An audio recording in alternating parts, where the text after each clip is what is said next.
अस्सलाम वालेकुम viewers, hope you all are fine.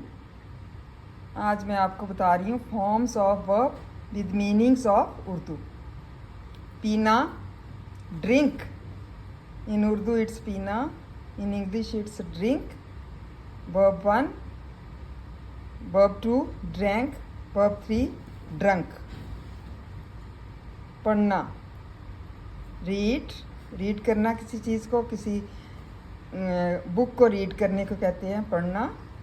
कोई न्यूज़पेपर पढ़ना या कुछ कॉपी वगैरह से पढ़ना कुछ। Second form read, third form read. लिखना, write. Verb 1 write, verb 2 wrote, verb 3 written.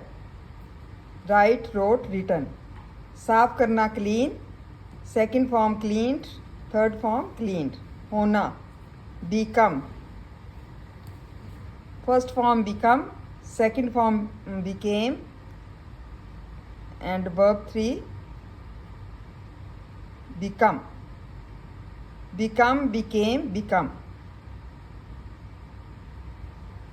होना, दांत से काटना, बाइट, और second form bit, third form bitten. फूंक मारना, ब्लो। किसी चीज़ को फूंक मारना, दूध को फूंक मारना, आग को फूंक मारना, उसको कहते हैं blow. Second form blew, third form blown. तोड़ना, ब्रेक करना, BREAK, break. Break, broke, broken. First form break, second form broke, and third form is broken. Hope you liked my video. Thank you and जज़ाकल्लाह। दुआ में याद रखें।